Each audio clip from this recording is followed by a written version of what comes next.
Hi everyone! For today's video nga ay magluluto ako ng African food. Dito nga ay nilagyan ko ng magic sarap, asin, nor cube. At habang pinakukuluan ko nga ay hinugasan ko na yung mga gulay na gagamitin ko. Meron ditong siling green, siling red, bell pepper, onion leeks at celery. Ibe-blender ko nga lahat yan at lalagyan ko ng hibe. Tama ba ako? Hibe ba ang tawag dito? Kasi pag nagtatanong ako dito sa palengke ng Cavite ay tinatawag nila itong hibe. Kayo ba? Anong tawag nyo sa lugar nyo? Kami kasi sa Nueva Ecija, dried hipon lang. Pagkatapos ko nga i-blender itong mga gulay ay nilagay ko na sa lagayan at ngayon naman itong pumpkin seed. Ang egusi talaga ay hindi pumpkin seed ang ginagamit. Ginagamit talaga nila yung buto ng pakwan. Yun ang tinatawag nilang egusi. Kung mahal yung buto ng pakwan, ito na lang pumpkin seed yung ginamit ko. At habang nagbe-blender nga ako pumutok pa, Diyos ko nakakatakot. Wala na, sira na yung blender, sumuko. Buti na lang natapos ko lahat bago masira. Pagkakulungan ng karne ay nilagay ko na yung tuyo, nilagyan ko ng hipon, konting pakulo lang yan. Alam nyo ba itong African food, napakadiwarang lutuin. Piniprepare ko pa lang lahat ng mga ingredients niyan, hindi pa ako nagigisa. Pag nagluluto nga ako na to ay laging maramihan para ipapainit na lang. Sanay naman sila sa ganun. At dito nga ay mag-uumpisa na tayong mag-isa. Inula ko yung mantika, nilagyan ko ng aswete, pampakulay ng mantika. Pero ang gamit talaga dito is palm oil. Palm oil talaga, masarap talagang gamitin. Kaya pag nagluluto ako ng African food, nararamdaman ko rin yung OFW. Ganito pala din pag nasa ibang bansa ka, hanap ka ng alternative na mga pagkain. Kasi kahit anong mangyari, hahanap-hanapin mo pa rin yung sarili mong pagkain. Dito nga ay ginisa ko lang yung mga gulay na binilender ko kanina. At nang nagkulay brown na nga ay nilagay ko yung pumpkin seed na binilender ko rin. Kinuha ko yung sabaw ng pinakuluan ko at nilagay ko para manood na yung lasa niya. At habang nagugas nga ako rito ng plato ay pinasuyo ko sa asawa ko yung mga damit ko nilaban na isampay na niya. At habang nagsasampay nga siya ay kitang-kita sa pagmumukha niya na hindi siya masaya.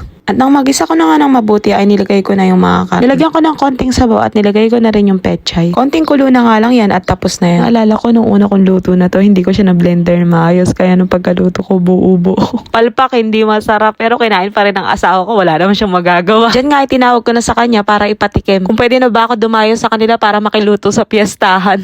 Sagot lang niya, yes. Naalala ko nun pag piyesta kami ni tita, ni mama, nakikidayo para makiluto. Tapos uupahan kami at ipag-take out kami nila ng ulam. Ayan na nga at tinikman na nga ng asawa ko at ito nga sabi niya. Namit naman. Namit naman!